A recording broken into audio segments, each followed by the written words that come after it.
¿Por dónde se empezaría una crianza consciente? La primera pauta que yo doy es amor incondicional. Tenemos un problema muy grave, que es que el amor que damos a nuestros hijos muchas veces está condicionado y no nos damos cuenta. Si mi hijo hace esto bien, muy bien, tal, no sé qué, entonces él nota ese amor.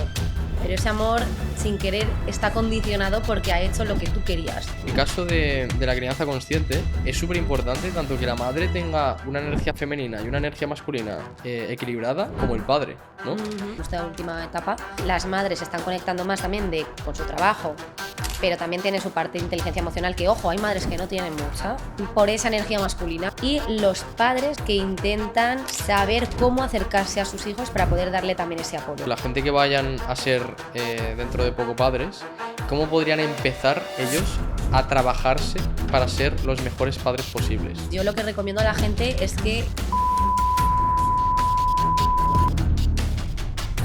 ¿A qué te dedicas? Yo soy psicóloga clínica y me dedico, trabajo con un montón de tipos de pacientes diferentes, pero sí que me especializo sobre todo en mujeres con inseguridades, problemas de autoestima, mujeres que, por ejemplo, quieren romper patrones familiares y criar pues, de una manera consciente, de una manera más sana, una crianza positiva, que esto a veces cuesta. ¿Y dirías que existe un manual para criar a un hijo? A ver, no existe un manual para criar un hijo. O sea, eso es imposible. Nadie te va a venir a decir, oye, mira, paso número 1. No, eso es imposible. Lo que sí existe son directrices y herramientas que uno puede utilizar para conseguir, pues una crianza mucho más sana y respetuosa. Eso sí. ¿Y por dónde se empezaría una crianza consciente? En plan, ¿qué pautas le das a tus pacientes para empezar con la crianza? A ver, la primera pauta que yo doy es amor incondicional. Tenemos un problema muy grave, que es que el amor que damos a nuestros hijos muchas veces está condicionado y no nos damos cuenta, ¿vale? O sea, pensamos que si mi hijo hace esto bien, muy bien, tal, no sé qué, entonces él nota ese amor, pero ese amor, sin querer, está condicionado porque ha hecho lo que tú querías, ¿vale? Entonces es muy importante que le enseñes a tu hijo y que le demuestres a tu hijo que el amor es incondicional, que tú le quieres a pesar de haberse portado mal o haber hecho algo que no está bien. Porque muchas veces cuando se enfadan o tienen una rabieta los castigamos, entonces al final lo estás alejando de ti. No le estás diciendo, oye, mira, yo te quiero incondicionalmente, pero ese enfado no lo has gestionado bien, hay que hablarlo, ¿vale? El primer paso yo creo que es el amor incondicional, fundamental. Y dentro de esto, por ejemplo, el tema de los premios sería algo que sería nocivo para un niño. Los niños tienen que tener normas y tienen que tener límites y obviamente eso no es malo, eso tienen que tenerlo, ¿vale? Ahora bien, los premios, lo que tú dices premios, que bueno, que supongo que sean los refuerzos positivos, Exacto. Vale, son muy importantes porque tenemos un problema, estamos todo el rato prestando atención, la atención es un refuerzo, ¿vale? Y estamos todo el rato prestando atención a todos los comportamientos negativos. No hagas esto, no sé qué, no sé cuántos, pero cuando lo hacen bien, es tu obligación, ¿sabes? Claro. Entonces, no, hay que reforzar mucho eso, refuerzo positivo de, oye, hijo, estoy orgulloso de ti, muy bien hecho, eso es lo que hay que reforzar y prestar atención a eso, no a lo negativo. Claro. Y una cosa que me planteo es, ¿cómo sabes tú qué potencial tiene el niño para que tú no intervengas en lo que te gustaría que el niño fuera?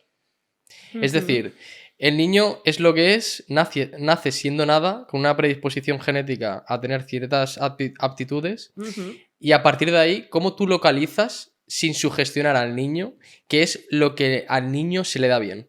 Claro, a ver, esto parte de una premisa muy importante, ¿vale? Que es el tema de que cuando un niño nace, el niño tiene que ser el mismo, y el niño lo es. El niño hace cosas, va, viene, explora, ¿vale? El problema es que la madre o el padre tiene unas expectativas ya de sus creencias sociales o de lo que está bien y lo que está mal. Entonces, dirige al niño en eso, ¿vale? Entonces, la pregunta exactamente ¿cuál es?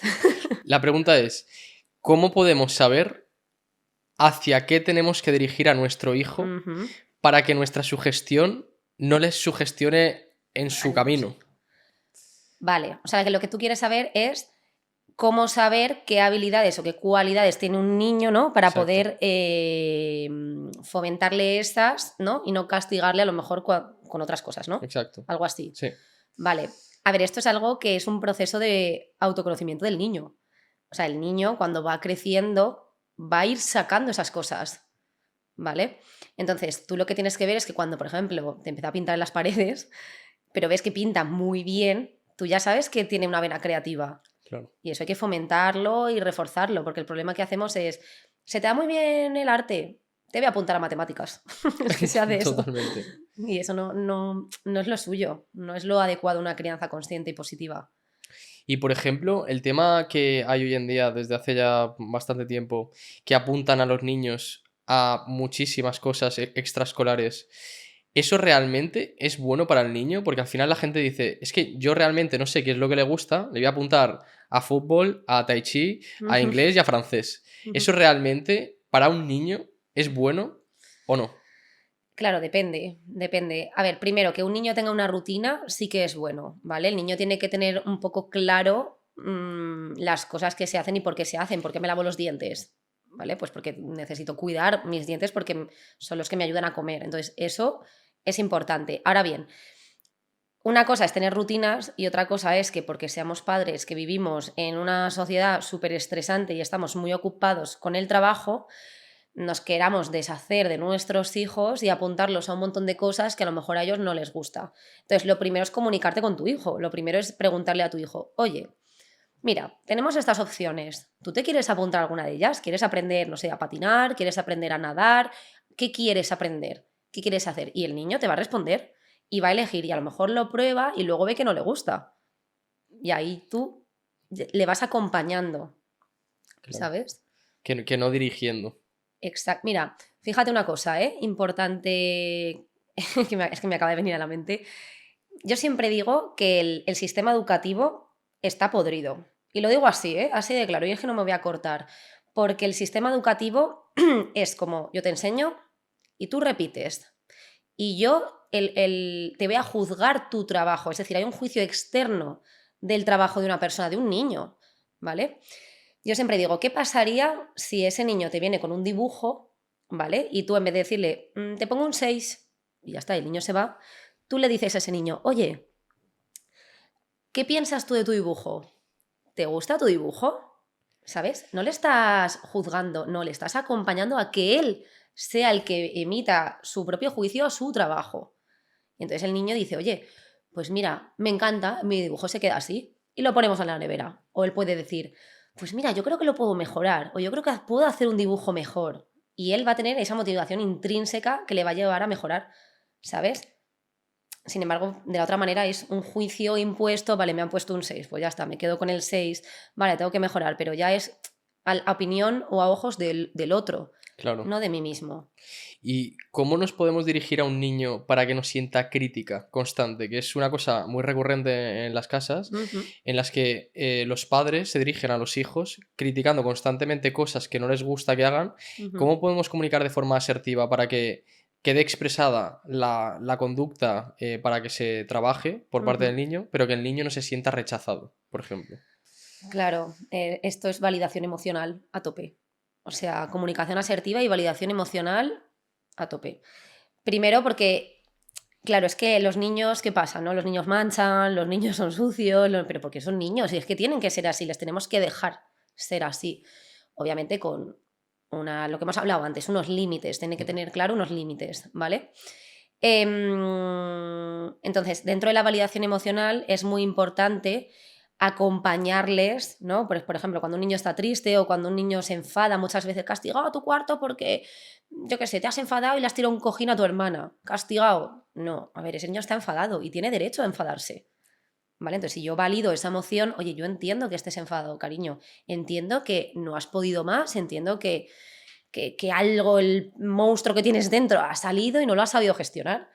Entonces, yo te voy a enseñar a gestionarlo. ¿Quieres aprender a gestionarlo para la próxima vez no hacer daño a tu hermana? ¿Sabes? Le invitas a Claro. acompañarle, en ayudarle, en validar eso, para que no se sienta criticado de, ¡buah, me he enfadado y mis padres ahora me rechazan y me odian o me abandonan porque me he enfadado y no puedo enfadarme! Entonces, ¿qué hago? Reprimo emociones. y me las como. Claro, el tema de la validación emocional es algo que me parece muy interesante Ujú, porque hay determinados tipos de emociones que están validadas a nivel cultural y que es como mucho más fácil de aceptar, pero después, por ejemplo, el tema de la tristeza incluso, cuando un ujú, niño está llorando, los padres suelen gestionar eso con preocupación ujú, y realmente no hay un soporte o un espacio para que esa persona conecte con la tristeza y honre esa emoción realmente, ¿no? ujú. Porque al Sí. final la ira sí que es verdad que, pues eso, suelen castigar a los niños, vete a tu cuarto y demás. Pero incluso la tristeza, que es algo que es El típico no llores. totalmente, Los niños buenos o los niños fuertes no lloran, ¿no? totalmente. Ujú, Y no me gusta verte llorar, no me gusta verte así. ujú. Cuando realmente, cuando conectas con esa emoción y la honras, te sientes genial porque estás sanando, estás expresando algo que Claro, está en ti.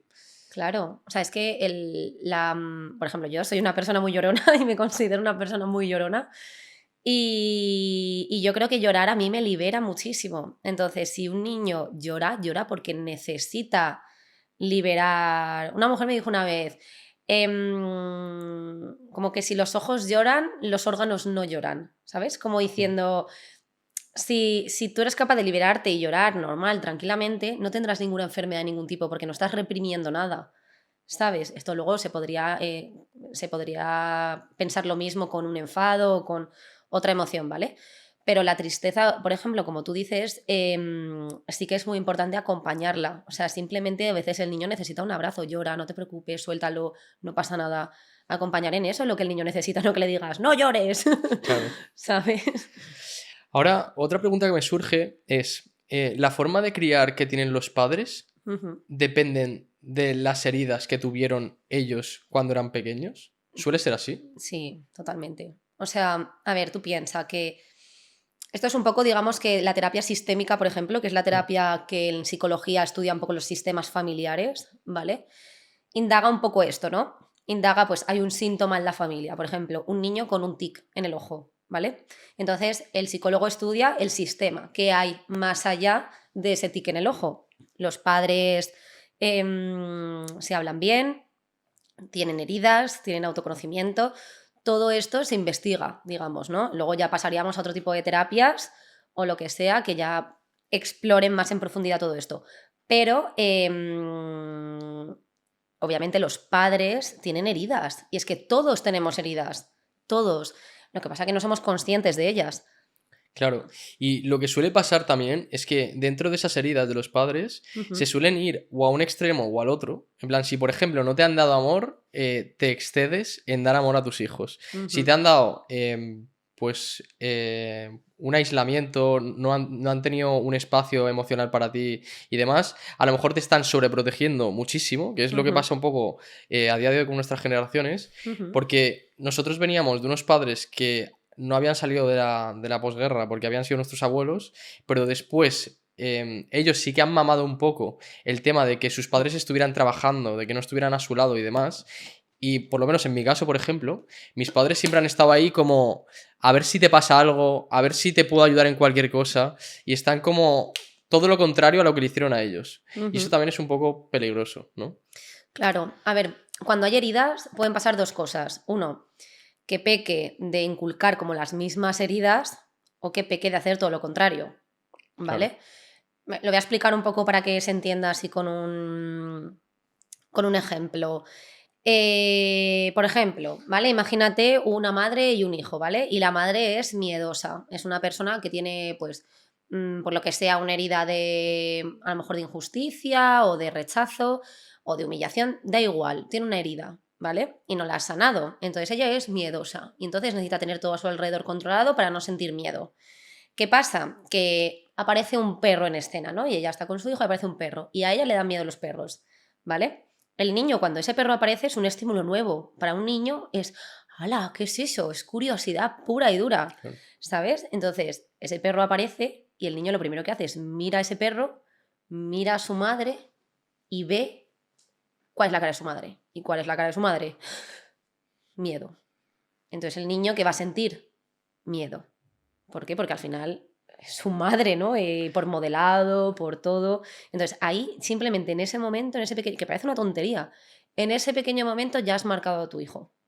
Ya ese niño, probablemente tenga miedo a los perros. Y incluso la madre reconfirme, mira, mi hijo es como yo, él también le tiene miedo a los perros. Y que no sepa que ha sido co-creadora de esa realidad. Exacto, que no sepa que ha sido ella la que ha producido eso. Obviamente tenemos que, yo siempre lo digo, con mis pacientes, incluso con mi familia y con todas las personas que conozco, yo siempre digo lo mismo. Tenemos que empezar partiendo de una premisa fundamental, que es el tema de que los padres y las madres no hacen nada conscientemente. O sea, es la ignorancia lo que está causando el problema. O sea, no, ellos lo hacen en su amor, yo hago lo mejor que puedo para mis hijos, yo les doy todo lo que sé, todo lo que puedo. Y eso está claro que hay que honrarlo y hay que tal. Pero dentro de eso podemos empezar a hacer ese crecimiento personal de autoconocimiento para hacerlo mejor. Claro, porque en el momento en el que te das cuenta de las heridas de la infancia, que me gustaría ahora que comentaras cuáles son y demás, lo que suele suceder es que te entra un poco de ira por saber de dónde vienen tus comportamientos, desidentificarte de tu propia responsabilidad y decir, es que esto no es mío, esto me lo has dado tú. Y ahí es cuando, pues eso, en el primer ciclo vas señalando a tu madre, vas señalando a tu padre y dices, joder, me siento liviano porque esta culpa no es mía, ahora es de otro. Y después pasas ya a la responsabilidad y te das cuenta de que tienes parte de responsabilidad en todo lo que estás viviendo y demás. Es que en eso que dices es curioso porque todos pasan por o sea, yo en consulta lo veo mucho, que todo el mundo pasa primero, yo les guío, pero yo les dejo pasar por sus etapas porque tienen que pasar, ¿no? Claro. Pero la primera etapa es la del victimismo. Total. Es la de, es que la culpa es de mi madre porque me ha dicho esto, es que la culpa es de mi padre porque me abandonó, la culpa es... No, a ver, un momento, vamos a la siguiente etapa.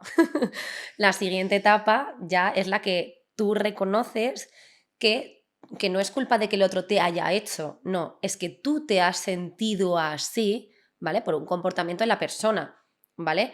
Y aquí también otra cosa importante, hay que diferenciar el comportamiento de la persona, porque muchas veces no, es que es mala persona, no, él no es mala o ella no es mala, pero han tenido un comportamiento que no es adecuado o que hace daño o lo que sea, ¿vale? Pero esto es importante. Porque muchas veces ahí pecamos también. Totalmente. Incluso el matiz de cuando observas que ya no es que seas una víctima de tu madre, sino que tu madre en sí ya es una víctima de su madre. Claro. Y es una víctima que se perpetúa.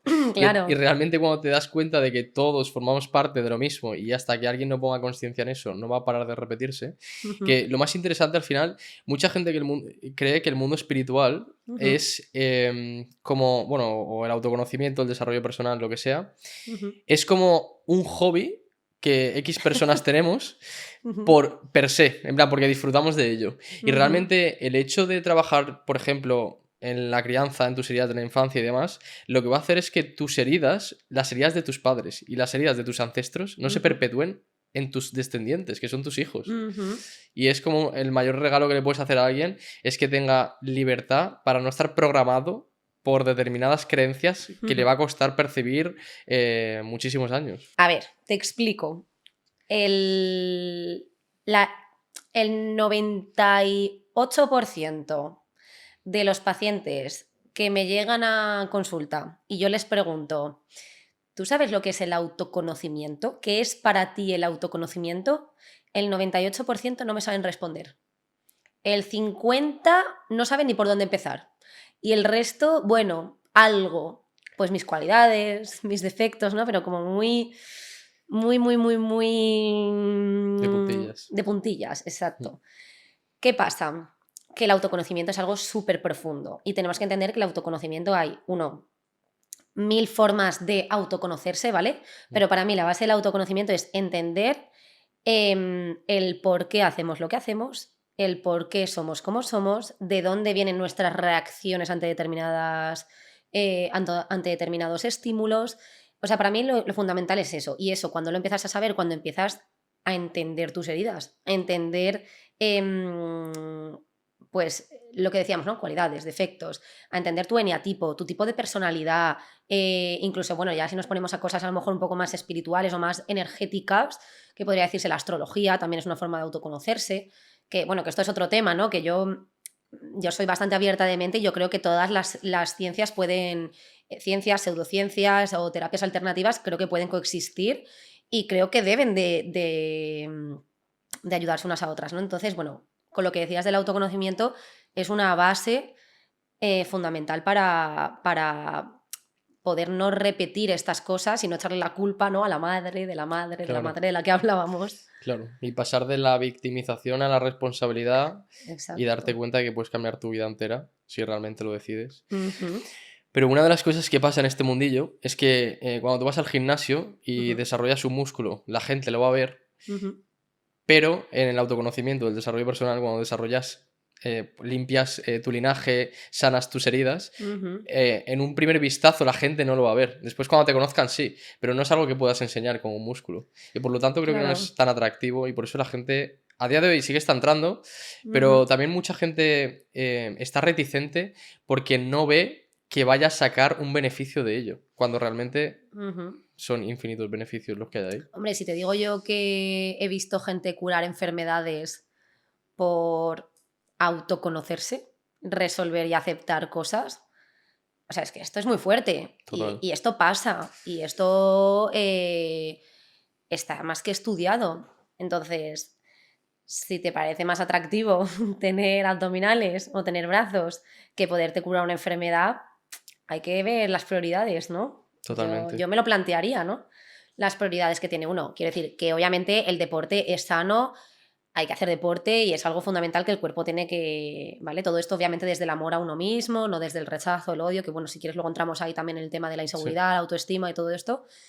Pero sí, yo creo, yo en eso estoy de acuerdo contigo de que mucha gente prioriza, ¿no?, el aspecto a lo mejor físico que el mental, pero si supieran que cuidando el mental podrían conseguir muchas cosas, deshacerse de depresiones, de ansiedades, de dolores de tripa, de, yo qué sé, enfermedades de piel, un montón de cosas, yo creo que ahí dirían, uy, pues a lo mejor me interesa invertir más en mi mente, Totalmente. E ¿sabes? incluso, yéndonos al extremo, te serviría incluso para ir al gimnasio y no tener que estar pensando en qué va a ver la gente de ti y estar Ujú, pensando en que eso es sano para ti y que no ujú, hay nada mejor que eso. Y ya ujú, después que tú salgas a la calle y que no estés pensando en qué está pensando la gente de mí, sino que ujú, tú estés armonizado contigo y ya está. Que estás como ujú. utilizando tu templo de una manera consciente para ti y ya está. Es tu cuerpo. Claro, efectivamente. Mira, hay una cosa importante también, que yo trabajo con muchas mujeres que tienen muchas inseguridades o problemas de autoestima y muchas de ellas tienen un control súper perfecto de mis horas de gimnasio, mis horas de trabajo, mis horas de... o sea, lo tienen como demasiado de alimentación, ¿vale? Todo como súper cuadriculado. Pero muchas veces yo me doy cuenta de que eso lo están haciendo desde un rechazo de sí mismas. No lo están haciendo desde un amor y yo me cuido. Entonces, por eso yo como me cuido, pues voy a cuidar mi alimentación y voy a cuidar mi cuerpo y voy a ir al gimnasio, o voy a hacer un deporte, yoga, pilates o lo que sea. ¿Sabes? Lo hacen un poco desde ese rechazo, que es lo que me estoy dando cuenta que está pasando Claro. mucho. Herida de abandono. En plan, ¿cómo podemos localizar la herida de abandono? En plan, Ujú. ¿qué actos nos dirían que una persona se está dejando llevar por la herida de abandono? Vale. A ver, vamos a explicarlo un poco por partes, porque es que esto es un tema bastante complejo. Claro. A ver, primero tenemos que entender que hay 5 heridas fundamentales, ¿vale? Luego hay alguna más, pero no son muy comunes, o sea, no me voy a centrar en esas porque no tendría sentido. Vale.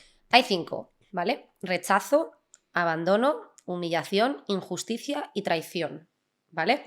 Creo que más o menos la definición de, de cada herida se entiende bastante, ¿no? Si es de rechazo, pues es porque en algún momento se ha sentido rechazado, si es de abandono se ha sentido abandonado, y etcétera, etcétera, ¿vale? Entonces, ¿La interpretación siempre es literal? En plan, por ejemplo, si la ujú, persona tiene herida de abandono o ujú. manifiesta una herida de abandono, ¿quiere decir que le han abandonado? ¿O no quiere decir que literalmente, pues eso, no ha vivido un abandono y realmente Ujú. se ha podido sentir así por lo que sea? Claro, esa es una pregunta muy interesante. Es un poco como tú dices, o sea, no tiene por qué haber surgido un abandono como, o sea, no tiene por qué haber pasado un abandono como tal físico de un padre que se va o algo así. No, puede ser, es simplemente una sensación. No, es que tenemos que tener claro una cosa. Las heridas de la infancia son lo que he explicado antes, que es uno cómo se siente ante determinados eventos. Entonces, si por ejemplo tu padre te ha dicho, oye, me voy al súper a comprar pollo y ahora vengo, pero tú a lo mejor estabas con 3 años teniendo una rabieta del copón y tú necesitabas a tu padre en ese momento y tu padre se ha ido, eso eso tan sutil y tan tontería puede hacerte una herida de abandono. Por eso digo que todo el mundo tiene heridas, porque es que es imposible que haya sido todo tan... Bueno, luego explicaremos un poco cómo podría ser en un mundo ideal el no tener heridas y todo esto, ¿no? Claro. Pero sí, puede ser un evento totalmente sutil o totalmente muy pequeño, muy... que nadie diría, uy, ¿esto te ha causado esto? Totalmente, sí, porque hay mucha gente que dice, no, si yo tenía una vida tranquila, yo realmente seguramente no tendré ningún tipo de herida y demás. La herida de rechazo, por ejemplo, Ujú. dentro de la herida de abandono, es una de las heridas que más se manifiesta en las relaciones de pareja, ¿no? En plan, cuando alguien constantemente piensa que va a ser dejado y atrae constantemente a personas que le dejen para Ujú. reconfirmar que tiene esa herida, darse cuenta de eso y poder trascender eso, ¿no? Sí, a ver, las heridas es complejo, ¿eh? Es complejo, porque, a ver, las heridas crean máscaras, ¿vale? Por ejemplo, la máscara de la herida de abandono podría ser la dependencia, Mm. ¿vale? Podría ser tener dependencia de las cosas. Una herida de rechazo podría hacerte a lo mejor la máscara del huidizo, que se dice, ¿no? El que huye un Sí, poco, sí. evita situaciones. Vale, pues cada uno tiene un poco su máscara. Entonces, el abandono que me preguntabas tiene esta máscara de la dependencia. Es decir, si yo me he sentido abandonado, yo no me quiero volver a sentir así nunca en mi vida. Entonces, ¿qué voy a hacer? Tener una pareja y probablemente esa pareja, ¿cómo esté relacionándome con ella? Desde un apego fuerte, un apego ansioso, un apego ahí muy de necesito reafirmación, necesito que me digas que me quieres, ¿sabes? Sí, personas que necesitan que les digan las buenas noches, que si no tienen ese mensaje, por si alguien Ujú, nos está escuchando y ha sentido eso, pues que ya vea un poco por dónde van los tiros. Porque hay ujú, mucha gente joven que a lo mejor necesitan constantemente una reconfirmación de que se les quiere, de que se les elige día a día o momento a ujú, momento incluso. ujú. Entonces eso ya sería como un atisbo de que probablemente haya ahí una herida de abandono. Sí, sí, sí, sí. Sobre todo, pues eso, si notas que tienes esa dependencia, que no puedes, en plan, que si no te escribe un mensaje de buenas noches o que no te dice cuando sale o no está pendiente, no te dice mucho que te quiere, cosas así, puede ser que tengas una herida de abandono. Sí, sí, sí, claramente. Y dentro de la herida de rechazo, em, eso, suelen ser personas que en el momento en el que les estás diciendo cosas, consideran toda una crítica constante, ¿no? Yo es que me he Ujú, enfrentado a bastantes personas que tenían herida de rechazo, que se suele combinar también con el apego evitativo, ujú, ¿no? sí, sí, sí. Es el que tengo yo. El que, Y bueno, sí, el sí. que... Claro, yo parto del apego ansioso, de un apego más ansioso, Ujú, y he atraído por correspondencia a ujú, personas con apego evitativo. ujú, Entonces, lo que pasa constantemente es que tú hablas con la persona, dices cualquier tipo de propuesta de mejora para, por ejemplo, una relación de pareja, y ujú, la persona constantemente siente que la estás criticando. ujú, Y ese vaivén, ese baile de heridas, que hay ujú, hay un libro que se llama Maneras de amar, ujú, que hablan de que es un baile, de que uno inicia con una propuesta, a lo mejor que ujú. para ti es una propuesta sensata Sí, sí, y sí. que va a arreglar el vínculo, y después te das cuenta de que esa persona ha sentido rechazo y que por lo tanto se está apartando, quiere huir, y en Ujú, ese momento tú la quieres coger para que no te abandone, y ahí es ujú. cuando ya se crea la bomba completa, que es que entráis en discusión fuerte y tenéis que llegar a Sí, un punto de acuerdo. sí, sí. Es que la herida del rechazo, a ver, todas las heridas tienen sus cosas y todas las heridas, obviamente, pues unas más. También es importante que las heridas tienen como niveles, digamos, ¿vale? O sea, yo puedo tener una herida de rechazo nivel 10 o puedo tener una herida de rechazo nivel 2, Claro. ¿vale? Entonces, por eso no todas las heridas de rechazo se ven igual en todo el mundo, ¿vale? Entonces, esto que me decías del rechazo, cuando tú tienes una herida, puedes tender a veces a hacer lo que esa herida, es lo que hablábamos antes, ¿no? De tú puedes tirar por la vía del no lo hago, no como el padre que fuma. Pues yo voy a ser un hijo que no fumo o puedo ser el hijo que se fuma todo, Claro. ¿vale? Entonces, en esa herida de rechazo, si es muy fuerte, ¿vale? Puedes tender también a rechazar al otro y rechazarte a ti mismo, Claro. ¿sabes? Entonces, claro, ahí vas a entrar en conflicto, son parejas complicadas. porque al final la del abandono, eres dependiente, pero al final estás ahí y tal, ¿sabes? El de rechazo al final es una persona evitativa, es una persona que huye, que en cuanto ve niveles de compromisos un poco más tal, escapa. Y también, obviamente, cuando se sientan a hablar con una persona y a interiorizar sobre posibles conductas o una crítica, ¿vale? Que puede, a lo mejor, imagínate, tú y yo somos pareja y tú me dices a mí una crítica constructiva y yo tengo un apego, o sea, tengo una herida de rechazo, ¿vale? Probablemente no me lo tome bien porque piense que tú me estás rechazando y si tú me dices eso es que yo también me rechazo a mí misma y algo no estoy haciendo bien, con lo cual, ¿qué voy a hacer? ¿Qué voy a hacer? Evitar la situación. Claro, Evito hablar, cojo no tienes ni idea y me voy y pego un portazo o cosas así. claro. De hecho, muchas mujeres, bueno, yo hablo de mujeres sobre todo porque sobre todo trabajo con mujeres, Mm. pero también puede pasar a hombres.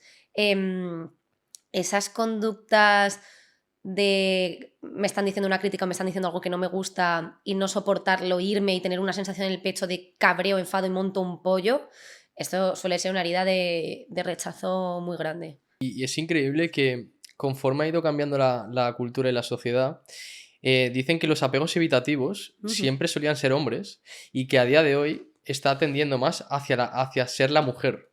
Y es ujú. por, bueno, mi teoría, después de haber leído y haber observado diferentes cosas, es que como a día de hoy la mujer está a la par cada vez más del hombre, en plan, en cuestión de derechos, en cuestión de poder personal y en cuestión Ujú. de autoconocimiento y demás, pues eso, se está equilibrando un poco la balanza. Porque dicen que antes el apego evitativo era siempre el hombre, pero a día de hoy se Ujú. ve cada vez más que las mujeres se están conectando más con la herida de rechazo. Sí, Y es curioso eso también. sí, yo creo que esto también tiene que ver con el tema de las energías, ¿no? O sea, todos tenemos una energía femenina y una energía masculina. Y el que diga que no, miente. Pero hay veces que esas energías están desniveladas, ¿vale? O sea, yo sí, yo por ejemplo, bueno, yo me pongo de ejemplo un poco porque pues Soy a quien más conozco. soy el que más conozco, ¿no? Es el ejemplo más bueno que puedo dar. Entonces, yo, por ejemplo, en mí, ¿no? Yo he tenido mi energía masculina un poco más elevada que la femenina, ¿vale? Digamos que la energía femenina es más la del cuidado, la de la creatividad, ¿vale? Y la masculina, digamos que es un poco más, pues, el que brinda esa seguridad a la familia, ¿no? El que... La disciplina. la disciplina, exacto, ¿vale? Todas estas cosas. Entonces, yo mi energía masculina estaba un poco elevada. Entonces, ¿qué pasa? Que eso me convirtió en una mandona, ¿vale? Claro, Digamos. Entonces, claro, yo mandaba mucho en mi familia y a lo mejor no dejaba a mi pareja desarrollar su energía masculina. Entonces, su energía claro. femenina estaba subiendo y nos estábamos desequilibrando. Y eso, en muchas parejas, da lugar a rupturas. Ya. Obviamente no en todas, obviamente depende de la pareja, ¿vale? Pero sí, ese desequilibrio de energías o sea, va luego a lo que tú dices de los apegos, ¿no? Del apego evitativo, el apego tal, pues para mí yo creo que va un poco relacionado por ahí. Yo he vivido literalmente eso, de estar Ujú, como con mujeres que estuvieran más conectadas a la energía masculina, ujú, principalmente seguramente porque mi madre también siempre lo ha estado, de alguna manera, ujú, y después yo estar subiendo mi energía femenina y que haya una desregulación ahí, ujú, y que a día de hoy, por ejemplo, nos dicen que el hombre puede ser mujer y que la mujer puede ser hombre en términos generales, que no me voy a meter en términos de ideologías y demás, ujú. pero que en el momento en el que eso sucede hay un desequilibrio brutal en la pareja, que yo lo he visto en Sí. diferentes ocasiones, y que por mucho que la mujer tenga capacidad para hacer lo que sea y el hombre tenga capacidad para hacer lo que sea, el hombre siempre va a ser naturalmente bueno para hacer X cosas y la mujer para lo mismo. Ujú, Y, por ejemplo, en el caso de la crianza consciente, es súper importante tanto que la madre tenga una energía femenina y una energía masculina equilibrada como el ujú, padre, ¿no? ujú. Sí, sí. Porque, por ejemplo, están los típicos padres que había antes, que creo que eso está cambiando un poco, que era como el típico padre que trabajaba, que no te escuchaba, que solo se dedicaba a estar bebiendo, a estar viendo el fútbol y a estar hablando de lo que le apeteciera, Mm, y no daba como un espacio a la escucha, a respetar los sentimientos del niño, ujú, a honrar las emociones como por ejemplo el llanto, la tristeza y demás. ujú. Y a día de hoy parece que eso está cambiando, que los hombres estamos entrando más en contacto con la energía femenina, el aprender a recibir, el aprender a honrar nuestras emociones, el observar que eso no nos hace menos hombres, Ujú, literalmente. claro, claro. Y la mujer todo lo contrario, en plan, está aprendiendo a materializar, está aprendiendo a confiar en ella misma y demás. Y como que se Ujú. está cambiando un poco todos esos roles. Sí. A ver, yo pienso que, bueno, obviamente tanto mujeres como hombres tienen que tener esa energía, como tú dices, equilibrada. Y creo que eso no significa que el hombre se tenga que encargar del trabajo y la mujer de la casa. Exacto. Obviamente no. Pero sí que creo que hoy en día, a ver, digamos, voy a ponerme un poco desde el principio, ¿vale? Tú piensas, una madre y un padre tienen unas creencias de sus padres, de cómo tienen que educar a sus hijos, y aunque no quieran repetir patrones, a veces se van a dar cuenta que lo están haciendo, Claro. ¿vale? Y van a intentar inculcar una serie de cosas, ¿vale?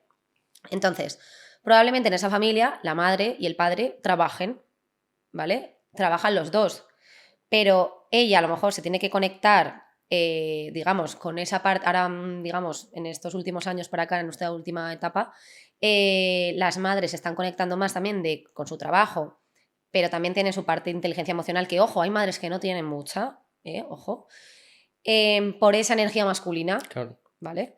Y los padres, yo sí que estoy viendo ahora padres que intentan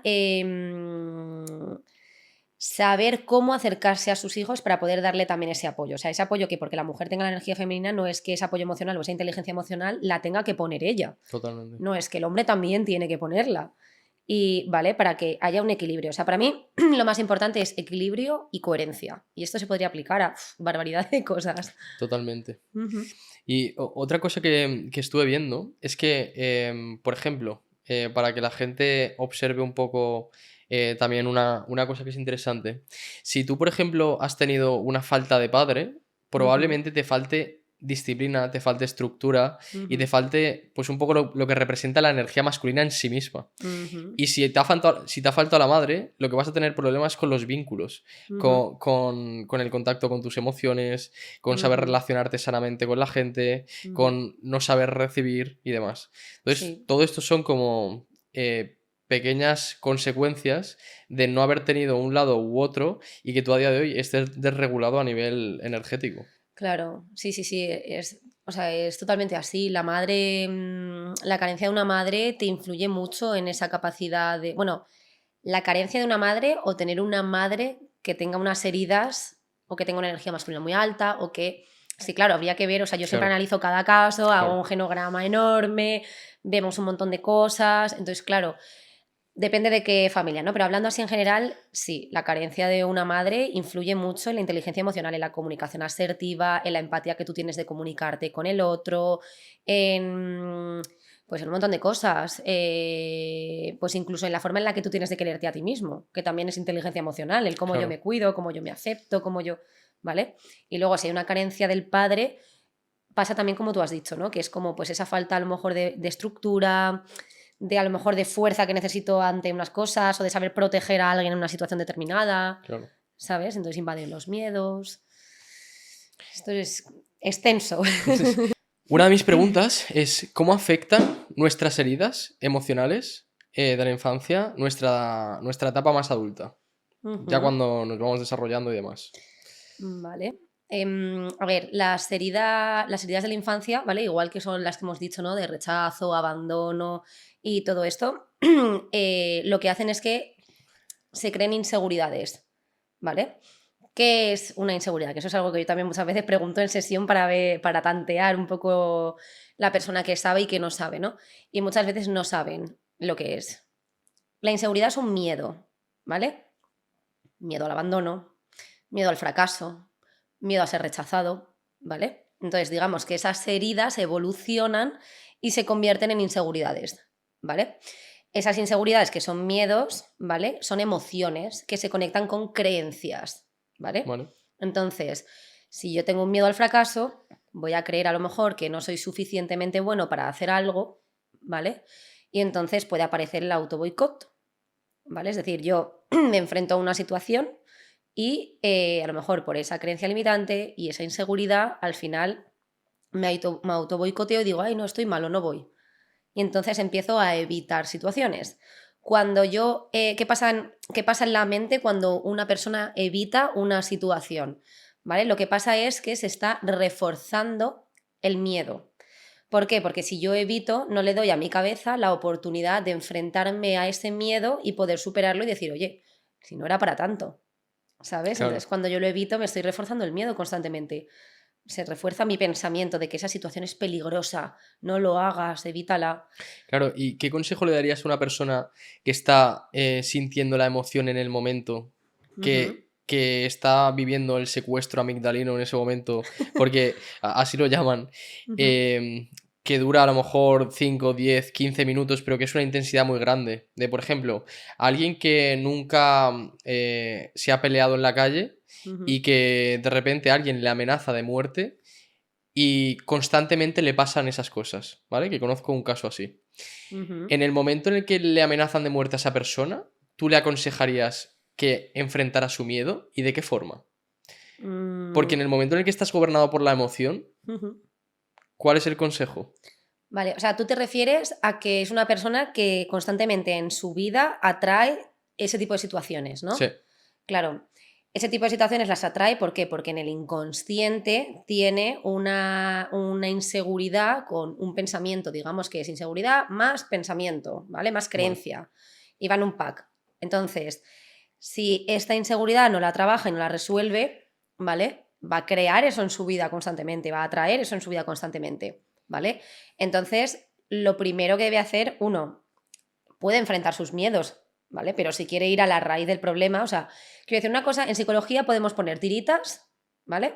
O podemos ir a la raíz del problema, ¿vale? Para mí la medicación muchas veces, a ver, excepto algunos casos y obviamente algunos casos excepcionales, algunas cosas que obviamente sí que se necesitan, ¿vale? Pero para mí, por ejemplo, la medicación, ansiolíticos, antidepresivos, son tiritas. Tú no estás trabajando nada, tú no estás viendo de dónde viene tu depresión, no estás viendo nada, Claro.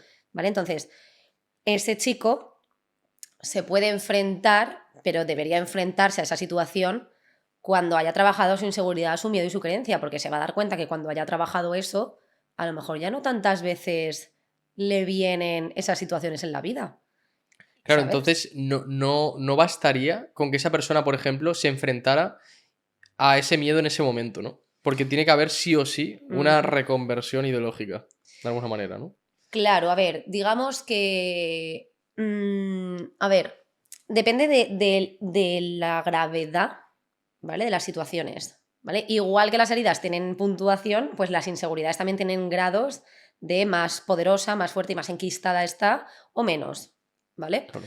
Entonces, claro, a lo mejor una persona que tiene un grado, digamos, 1 o 2 de inseguridad, pues a lo mejor se enfrenta a ese miedo que es simplemente hablar en público y enfrentándose, se le pasa y ya la creencia cambia, ¿vale? Pero cuando son miedos que ya pasan a un nivel 5, un nivel 6, un nivel 7, un nivel 8, ¿vale? Sí que hay que ir a la raíz. Hay que identificar esa creencia, ese pensamiento, esa emoción asociada a esa inseguridad, de dónde viene, con qué herida está relacionada, quién era el que te decía ese tipo de cosas, de es que no eres suficiente, es que siempre lo haces todo mal, es que no sé qué.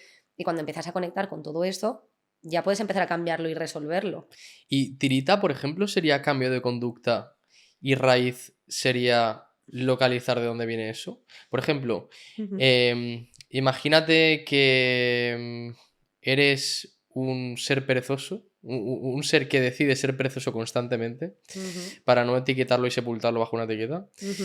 Y el cambio de conducta ahí simplemente serviría para ese momento o realmente sirve lo mismo saber de dónde viene tu pereza. En plan, que a lo mejor es que no te validaron lo suficiente en su momento, que no conectas con tu poder personal, que no conoces, pues eso, un poco tus puntos fuertes y demás. Ujú. ¿Con cambiar la conducta ahí sería suficiente? ¿O tienes que conocer realmente? Porque es una pregunta que yo me hago. Sí. ¿Tienes que conocer siempre la raíz del problema? ¿O hay casos en los que sirve simplemente con un cambio de conducta? A ver, yo, para como yo lo veo, el cambio de conducta sirve, pero a corto plazo, Vale, ¿vale? O sea, digamos que sirve para un cambio a corto plazo. Ahora bien, aquí entran también el tema de los hábitos, ¿vale? Es decir, si yo soy una persona perezosa, pero empiezo día tras día a proponerme levantarme, estructurarme, hacer X, hacer Y, ¿vale? Y eso lo hago durante muchos, muchos, muchos días. Mi cerebro se acostumbra a ese hábito, ¿vale? Y esa persona puede dejar de ser perezosa. O sea, a nivel conductual, Claro, pero a nivel emocional esa persona sigue pensando, joder, qué pereza, ¿sabes? totalmente. Entonces, claro, piensa, qué pereza, porque no está cambiando la raíz. Entonces, a corto plazo le va a funcionar porque creará un hábito, pero acabará cayendo en la pereza, porque lo tiene instaurado en su mente, ¿sabes? Lo tiene instaurado. Claro, entonces, ahora salgo con algo que está en nuestra vida cotidiana hoy en día, Ujú, que puedes ver a personas que han adquirido ciertos hábitos de abundancia, por ejemplo, ujú.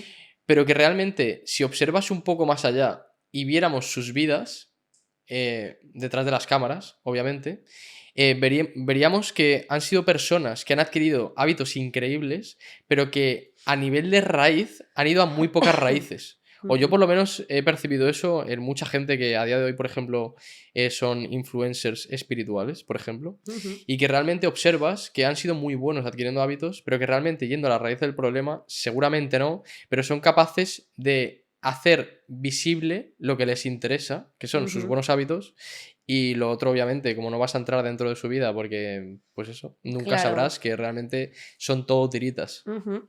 Claro, a ver, o sea, tú también piensas que las personas tienen inseguridades y bloqueos en según qué cosas, no todo el mundo tiene lo mismo, entonces a lo mejor una persona tiene no sé, un miedo en subirse en un autobús, ¿vale? Pero luego a nivel económico le han criado con ningún tipo de inseguridad o ningún tipo de frase que te bloquee la abundancia, ¿sabes? En plan, te han criado en un sitio donde el dinero es algo que entra, fluye, sale, viene y va, se aprecia, se ve como algo bueno, no es como, "Buah, los ricos, qué ricos", Claro, ¿sabes? sí, Sino que en plan, eso lo tiene totalmente desbloqueado. Entonces, probablemente si él consigue tener unos hábitos y no tiene ningún problema con conectarse con esa energía de abundancia, probablemente le vaya bien y le salga bien y sea abundante en su vida. Ahora bien, a lo mejor tiene problemas de amor, o a lo mejor tiene problemas de que no consigue mantener una relación estable, o a lo mejor tiene problemas de salud porque no está indagando en cosas, ¿sabes? A lo mejor le sale una enfermedad, le sale alguna cosa porque tiene otros bloqueos o otros patrones. Es que claro, depende de dónde tengas tú el bloqueo, ¿sabes? claro. Y ahora, una pregunta que se estará haciendo la gente Ujú. es, por ejemplo, la gente que vayan a ser dentro de poco padres, ¿cómo podrían empezar ellos a trabajarse para ser los mejores padres posibles? En plan, Ujú. ¿alguna guía práctica Claro. para que pongan eso en práctica? Me hace gracia porque en ese mismo proceso estoy yo ahora. Estoy en el proceso de trabajarme a mí misma porque yo tengo un instinto maternal que no me cabe en el corazón Mm, y yo quiero ser una buena madre para mis hijos y quiero no repetir estas cosas y quiero, y bueno, y creo y espero y lo voy a hacer bien, pero obviamente hay que empezar por algún sitio, ¿no? Entonces yo lo que recomiendo a la gente es que empiece primero explorando sus propias heridas, ¿vale? Hay un libro muy bonito que se llama, creo que se llama Las 5 heridas que no te dejan ser uno mismo. Es un libro que recomiendo mucho porque explica cada herida y explica cómo tú lo puedes reconocer. O sea, es un libro bastante fácil de leer, no es muy largo. Y es un libro que te ayuda a entender todo este proceso por el que tú has pasado desde pequeñito y cómo te ha podido afectar también te guía un poco para resolverlo, ¿vale? Es verdad que siempre el trabajo es mejor hacerlo, yo lo hago acompañada de mi terapeuta y siempre es mejor hacerlo acompañado, ¿vale? Porque a veces tú te puedes ir o no puedes malentender cosas, claro, ¿vale? Entonces, yo lo primero que recomiendo a las mujeres con las que trabajo es que empiecen por ese autoconocimiento. Explora esas heridas, cura esas heridas, ¿vale? Y cuando ya hayas curado eso, empieza a integrar en ti nuevas formas de ver las cosas. Es decir, cura tus heridas y sanar tus heridas no significa que tus inseguridades se vayan, claro, ¿vale? Yo sano mis heridas, yo perdono a mis linajes femenino, el masculino, yo acepto que eso ha tenido que ser para mi bien, para que yo aprenda. Y cuando yo tengo claro esto, ahí ya puedo empezar a trabajar mis inseguridades, las creencias inconscientes que tengo y que no me permiten a lo mejor ser mi mejor versión. Cuando yo trabajo esto, ¿vale? Pasito a pasito, pasito a pasito, ya puedo pues tener un hijo e intentar darle pues la mejor versión. Pero obviamente siempre va a haber algún fallo, siempre no somos perfectos.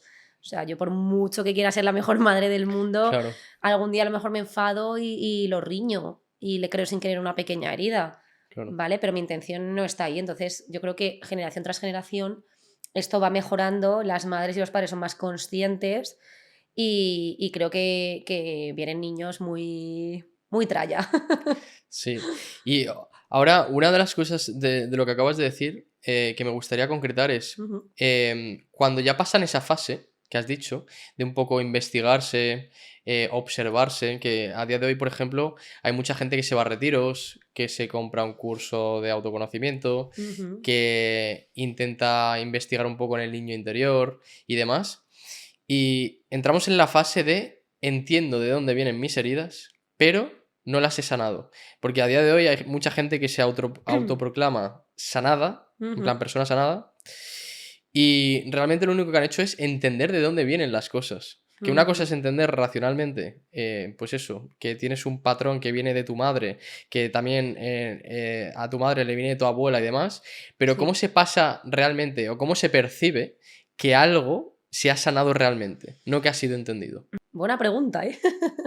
Pero me gusta, me gusta. A ver, así, a grandes rasgos, yo en terapia siempre digo lo mismo, ¿no? En plan, el día que tú seas capaz de contarme esto y profundizar sin llorar, sin emocionarte, sin tal, será un signo de que lo estás sanando, ¿vale? Pero claro, tenemos que dejar una cosa muy clara y es que las heridas de la infancia se puede, o sea, uno se hace consciente de ellas, pero el ser consciente de ellas no es sanarla, como tú bien dices, Exacto. ¿vale? La herida nunca va a desaparecer, la herida siempre va a estar ahí. Ahora bien, yo me hago consciente de ella, yo tengo que aceptarla, ¿vale? Tengo que quitarme toda culpa, o sea, tengo que exteriorizar las emociones. Por ejemplo, un ejemplo para que se entienda, ¿vale? Imagínate que tú tienes una herida de rechazo con tu padre, ¿vale? Y en ti ha crecido un odio y un resentimiento y unas emociones ahí muy negativas, pero no eres capaz de decirlas porque moralmente serías muy mala persona si Claro, yo digo odio a mi padre o le tengo rencor, ¿no? Entonces a lo mejor te lo callas, lo estás reprimiendo y eso se convierte en una enfermedad, ¿vale? Me da claro, igual cáncer, me da igual, en cualquier enfermedad, ¿vale? Porque se somatiza. Entonces, cuando tú has reprimido esa emoción y no has verbalizado, que luego si quieres hablamos del poder de la palabra, vale, no has verbalizado que te sientes rencoroso con tu padre, que le tienes odio, que no te gustan ciertas cosas, cuando tú eso lo reprimes, ¿vale? No lo sanas. Entonces, lo primero que tienes que hacer es, si yo soy consciente de que tengo esta herida, tengo que expresar esas emociones, aunque sean negativas. Porque mucha gente es como, vale, yo soy consciente, entonces amo a mi padre y lo... No, no, no, tú lo odias y tú claro. estás totalmente rencoroso, ¿vale? Entonces, saca eso, no pasa nada. Es que te sientes así, lo tienes que sacar, Claro, ¿vale? y sacarlo directamente con la persona en cuestión. Ojo, a ver si vamos ahora a empezar a tirar Sí, en sí. Navidad, que ve las Navidades y, no, Sí, y por nos eso. vamos a tirar los platos a la cabeza. No, a ver, hay diferentes formas de hacerlo, ¿vale? A mí me gusta mucho trabajar también como con simbolismo, digamos, Sí, ¿vale? Por ejemplo, vale, imagínate que este cojín es tu padre, ¿vale? vale, Dile todas esas emociones, ¿vale? No hace falta que tú vayas a tu padre y le digas, oye, te odio, eres el peor padre del mundo. No, ¿vale? Luego, cuando ya estés en una etapa más avanzada, sí que puedes ir a tu padre y decirle, oye, te pido perdón porque te he odiado y se lo puedes explicar y si es una persona receptiva a escuchar, mejor que mejor, ¿vale? Pero no hace falta que tú se lo digas a tu padre. Es un proceso que puedes hacer personal tú claro. mismo, ¿vale? ¿Y cuánto importante es que el entorno sepa? Imagínate que estamos dentro de una pareja Ujú. y tú tienes una herida que has detectado. ¿Qué importancia tiene que la otra persona sepa que tú estás dentro de esa evolución de esa herida? Porque imagínate, yo tengo una Ujú. herida de abandono y sé lo que me potencia que tú hagas cierta cosa. Que yo te lo diga es más sano que no te lo diga. A ver, Porque yo me he visto en esa situación, por ejemplo. o sea, tú te has visto en la situación de, De, de- de de no comuni- decírselo o no, de decírselo, comunicar a la persona que Ujú. yo tenía cierta herida y ¿Vale? que realmente estaba trabajándome eso Y creo que es mejor realmente que se comunique para que esa persona también sea como un sostén y que diga, hostia, se ha conectado a eso otra vez, a esa persona le va a hacer daño, obviamente, porque se forma un baile, pero realmente ya hay una conciencia grupal de que, vale, se ha conectado, pero lo está intentando trascender, tú darte cuenta en el momento de que lo estás haciendo y decir, lo siento, he vuelto a entrar en esto, pero estoy en ello. Claro. Porque muchas veces no se comunica y sigue dándose constantemente sin haber como una esperanza, de alguna manera, de que se esté trabajando realmente eso. Entonces, cuando lo comunicas, ya está ahí. En plan, me voy a trabajar mi herida de abandono. Lo dejo claro en la pareja, ¿vale? Entonces, ten un poco en consideración que en algún momento voy a poder saltar, en algún momento me voy a conectar otra vez a eso, porque mucha gente es como, joder, pero ¿no te estabas trabajando? ¿Por qué has vuelto a hacer esto? Porque es un proceso, obviamente. Sí. Y si, por ejemplo, tu padre, tu madre o tu pareja no forma parte de ese proceso de forma consciente también, va a ser mucho más difícil que tú trasciendas eso. O yo por lo menos lo he vivido así. Sí, no, sí, tienes toda la razón. O sea, cuando tú tienes una pareja, una de las patas claves de una relación es la comunicación.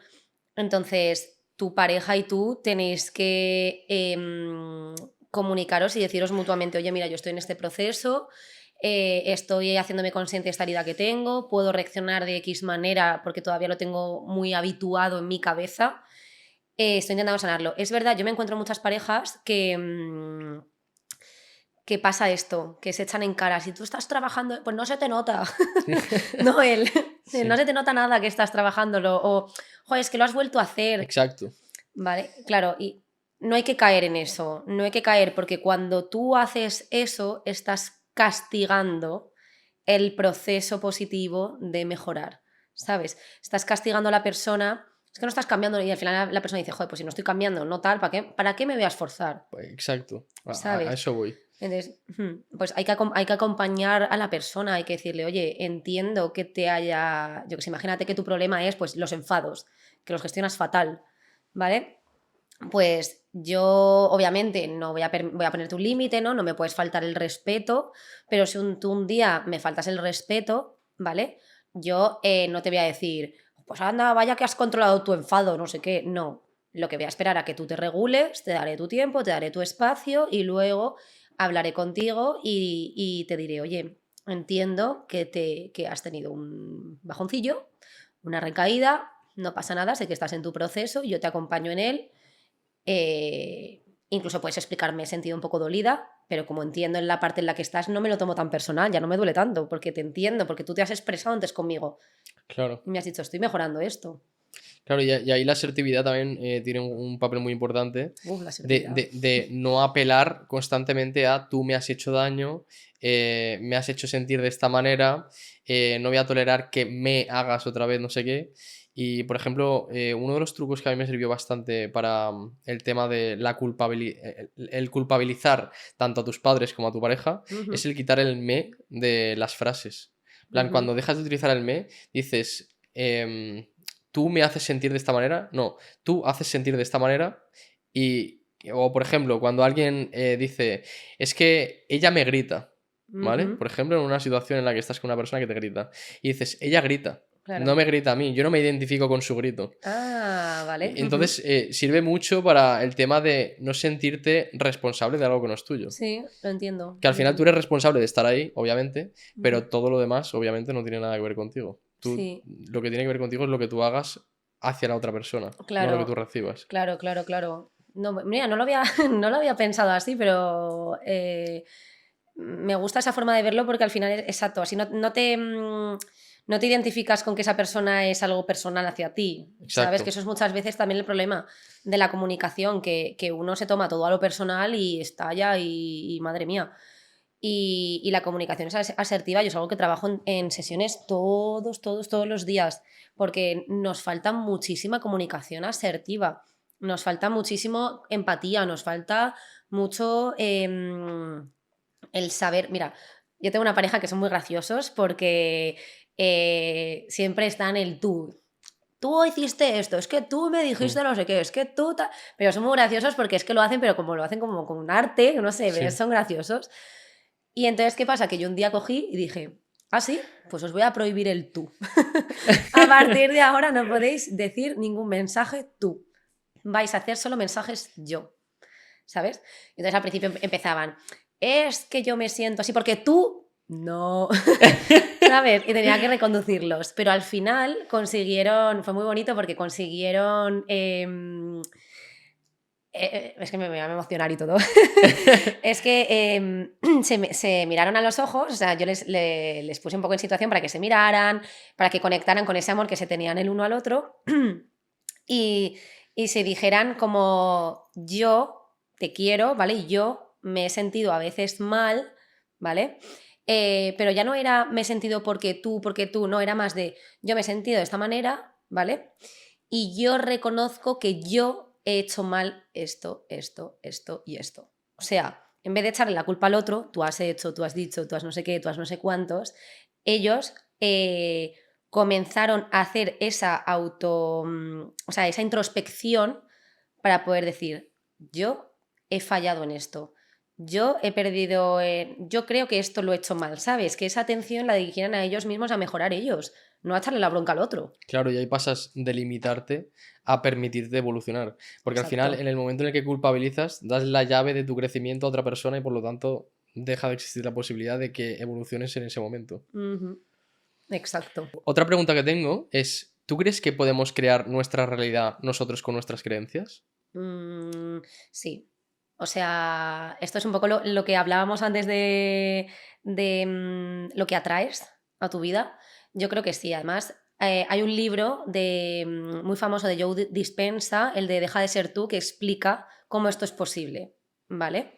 Y yo creo que el pensamiento, si tú tienes ese pensamiento negativo, si estás metido en un bucle constante de es que este es el culpable, de no sé qué, es que nada me va bien, es que tú al final estás observando tu realidad negativa y estás interiorizándola todo el rato en tu inconsciente y eso está creando tu realidad. No te estás dando cuenta, te estás dejando llevar por lo que ves y lo que vuelves a ver y lo que sabes. Estás como en un círculo vicioso. Ahora, si llenas tu cabeza de pensamientos positivos, de sensaciones así más positivas, las cosas cambian. Claro, ¿y cómo podríamos hacer eso? A ver, yo lo que más a mí me funciona, a ver, hay muchas técnicas y formas de hacerlo, ¿vale? Técnicas de visualización, técnicas de mucho tipo. Sobre todo, primero, te tienes que deshacer de todas esas creencias limitantes, identificarlas y quitártelas, ¿vale? Como hacer borrado en tu cabeza, un borrado, un reset, ¿vale? ¿Cómo sabemos que una creencia es limitante? Vamos paso a paso para que la gente que no Vale, sepa, ¿vale? vale. ¿Cómo detectamos una creencia limitante? Vale, a ver, yo lo diferencio entre creencia limitante y creencia empoderadora, Vale. ¿vale? Yo a las chicas, que las llamo yo, a mis pacientes les digo eso, ¿vale? Puedes tener una creencia limitante o una creencia empoderadora. La creencia limitante es una creencia que no está basada en un correcto análisis de la realidad, ¿vale? Y no te lleva a conseguir tu objetivo. Es decir, si yo pienso que no soy suficiente o que esto me va a salir mal, no me lleva a conseguir mis objetivos, con lo cual me está limitando, ¿vale? Ahora, una creencia empoderadora, yo soy suficiente, yo puedo, yo soy capaz, ¿vale? Sí que me va a llevar a conseguir mis objetivos y además es un correcto análisis de la realidad porque yo normalmente puedo, ¿vale? Claro. Vale. Y la otra pregunta que me has dicho. ¿Cómo cómo podría una persona pues cambiar sus creencias Vale. para cambiar su realidad? Vale. ¿Y hasta qué punto se puede hacer eso? Porque al final, afirmaciones, visualizaciones, demás.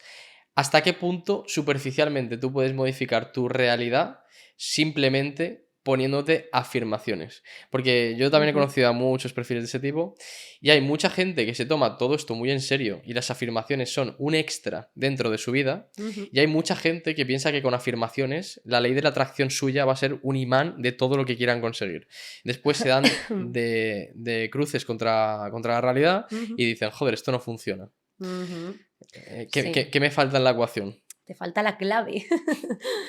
A ver, esto pasa porque nos falta un detalle muy importante. La realidad, ¿vale? Está compuesta por partículas subatómicas, que son, digamos, un 0,000001 materia y un 99,9999% restante son, digamos, ese campo energético, electrones. Esto está estudiado, ¿eh? Científicamente, yo no me invento nada. Bueno, Em, el observador, la típica teoría de la física, ¿no? Que el observador cambia lo observado, la materia del observado, ¿vale? Esto significa que si yo observo con mi atención, ¿vale?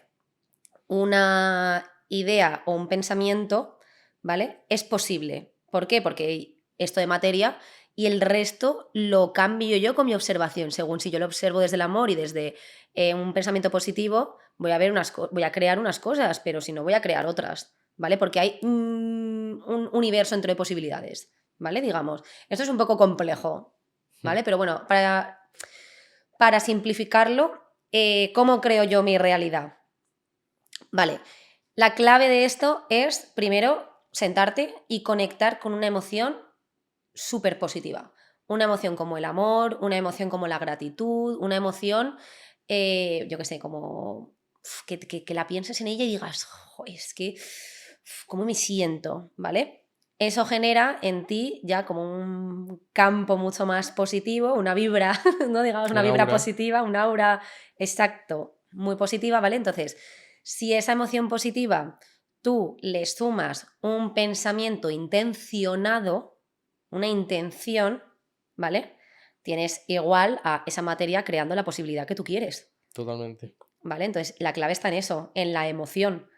Porque yo puedo escuchar 1000 afirmaciones positivas o puedo tal, pero si las escucho desde el, joder, no sé qué, desde... Claro. No conecto con algo positivo, no estoy, digamos que vibrando lo suficientemente alto como para poder conectar con mi intención. Claro. ¿Vale? Entonces esa sería un poco la clave. Y para saber si estamos viviendo con creencias limitantes, una cosa que serviría mucho es observar nuestra realidad en sí, ¿no? Uh-huh. Porque al final se dice que nuestro mayor karma es nuestra vida, ya no lo que nos vaya a pasar, sino lo que nos está pasando.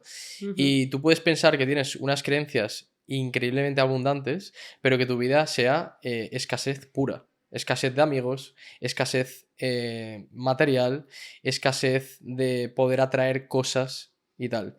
Entonces, habrá muchas personas que se crean que son personas conectadas a la abundancia, Uh-huh. pero que realmente están negando una realidad que es evidente, que pasa mucho eso. Uh-huh.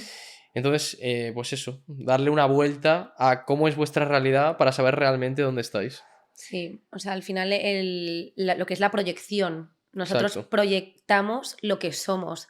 Entonces, cuando yo tengo, yo que sé, una amiga que se enfada mucho, tengo, no sé, en mi vida algo que económicamente no fluye, algo pasa, algo pasa. Entonces, si tú quieres conocerte a ti mismo, observa lo que no te gusta de los demás y observa lo que sí, porque tú eres una proyección de eso, tanto para lo bueno como para lo malo.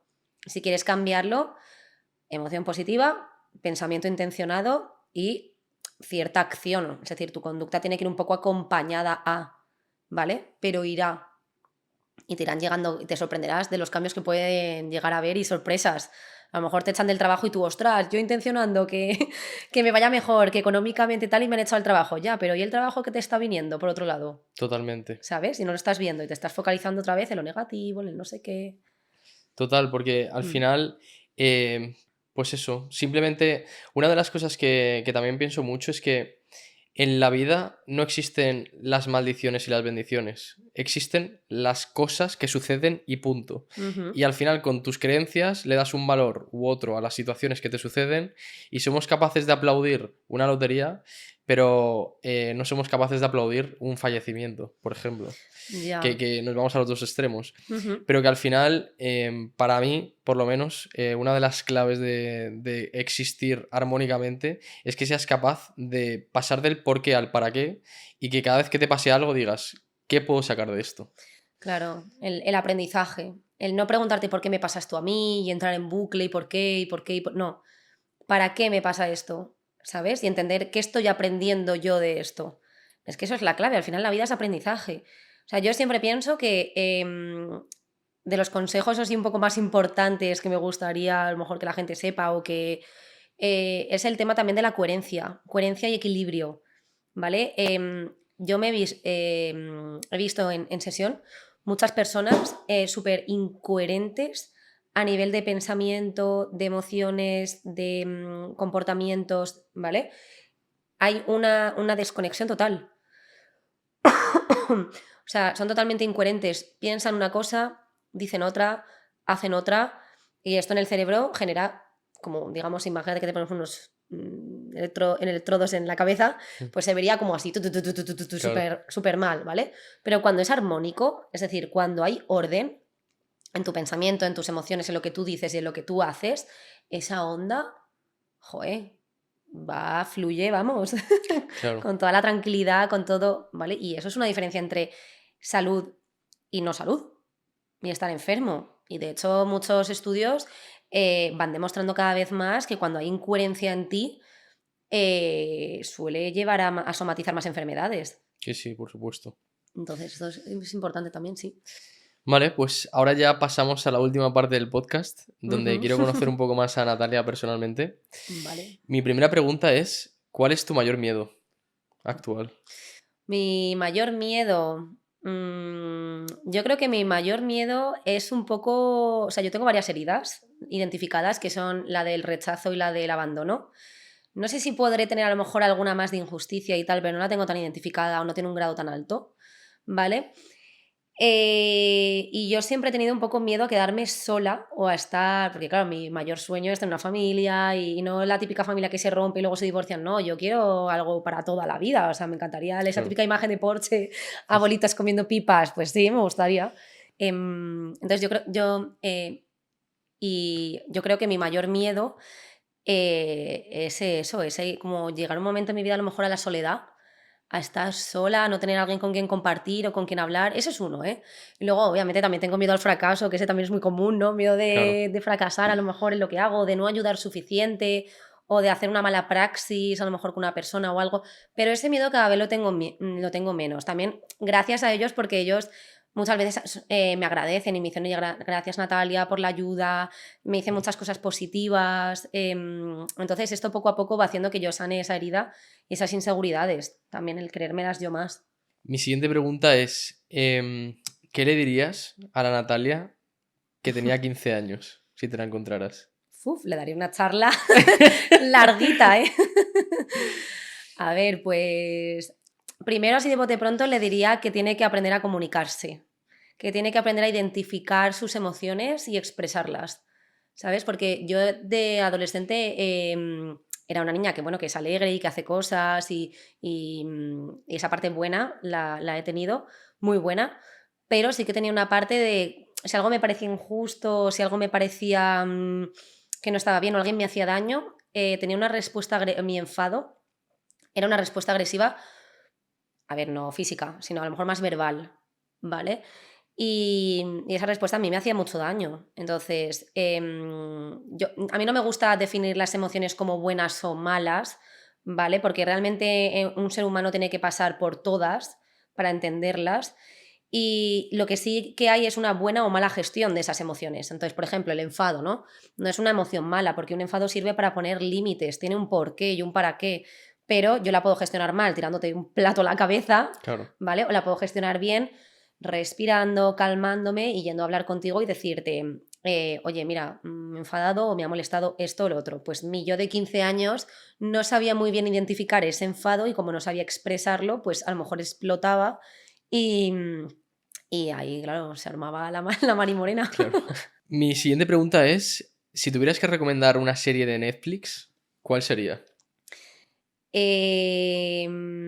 Pues mira, hay una serie de Netflix que me gusta mucho que se llama Mi otro yo o algo así se llama, es que no me acuerdo. Mi otra yo, creo que es, Sí, ¿vale? me suena, me suena. Y es como de un grupo así, a ver, no voy a hacer mucho spoiler, pero bueno, está bien porque, bueno, habla un poco sobre constelaciones familiares y un poco estos temas. Y está muy chula, creo que es turca o algo así, pero está muy guay porque explica un poco el proceso, explica un poco también pues, la persona que es muy científica y que lo ve todo desde muy ciencia, pero luego hay una parte de la ciencia que no quiere ver, Claro. que es la que luego ya se conecta con la espiritualidad y con la energía y todo esto. Y yo creo que al final eso tiene que convivir y esa es una serie interesante para ver. Mi última pregunta es, si tu vida fuera una película, ¿cómo la titularías? Qué pregunta más difícil. No sé. Tendría un nombre de peli de miedo. No, no.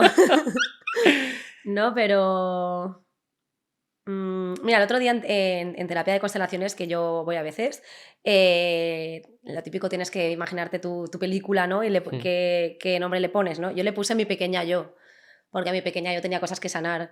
Pero si me preguntas así a nivel de que pudiera elegir cualquier título, hmm. es que hay tantos, digo, no sé, porque cada título sería una cosa. Claro, pero en resumen, si tuvieras que elegir solo uno. Voy a elegir Terminator. Es que la elegiría, ¿sabes por qué? Porque como que me gustan o sea, a mí me gustan los pacientes que me confrontan, que Sí. son guerreros y que hay que pelearlos. Me gustan, pero luego gano, siempre Claro. gano. Entonces me siento como Terminator, ¿no? Al final siempre gano. John Connor siempre gana. Vale, pues gracias por venir al podcast. Nada, gracias a ti por invitarme, lo he disfrutado mucho. Yo también.